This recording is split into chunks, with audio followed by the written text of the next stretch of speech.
Vincent Malloy is 7 years old. He's always polite and does what he's told. For a boy his age, he's considerate and nice. But he wants to be just like Vincent Price.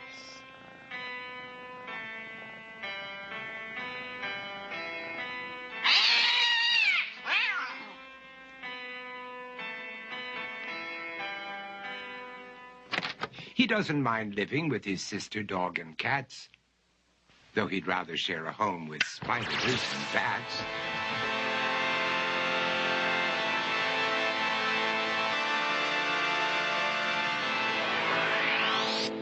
There he could reflect on the horrors he's invented and wander dark hallways alone and tormented.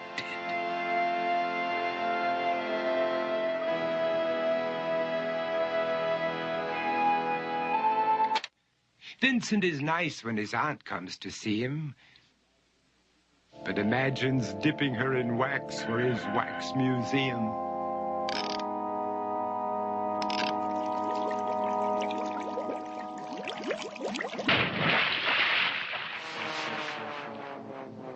He likes to experiment on his dog, Abercrombie, in the hopes of creating a horrible zombie. So he and his horrible zombie dog could go searching for victims in the London fog. His thoughts, though, aren't only of ghoulish crime. He likes to paint and read to pass some of the time. While other kids read books like Go, Jane, Go, Vincent's favorite author is Edgar Allan Poe. One night, while reading a gruesome tale, he read a passage that made him turn pale. Such horrible news he could not survive, for his beautiful wife had been buried alive. He dug out her grave to make sure she was dead, unaware that her grave was his mother's flower bed. His mother sent Vincent off to his room. He knew he'd been banished to the Tower of Doom, where he was sentenced to spend the rest of his life alone with the portrait of his beautiful wife. While alone and insane, encased in his tomb, Vincent's mother burst suddenly into the room. She said, "If you want to, you can go out and play. It's sunny outside and a beautiful day."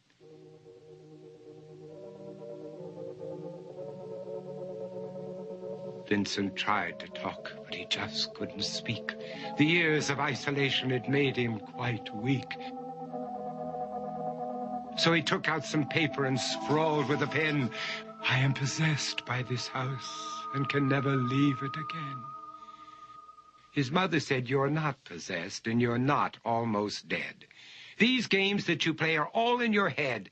You're not Vincent Price, you're Vincent Malloy. You're not tormented or insane, you're just a young boy. You're 7 years old and you are my son. I want you to get outside and have some real fun." Her anger now spent, she walked out through the hall.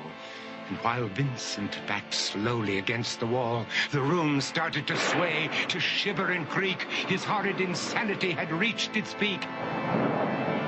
He saw Abercrombie, his zombie slave, and heard his wife call from beyond the grave. She spoke from her coffin and made ghoulish demands, while through cracking walls reached skeleton hands.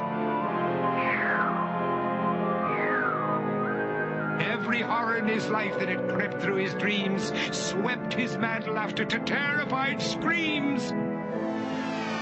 To escape the madness, he reached for the door, but fell limp and lifeless down on the floor. His voice was soft and very slow as he quoted The Raven from Edgar Allan Poe. "And my soul from out that shadow that lies floating on the floor shall be lifted nevermore."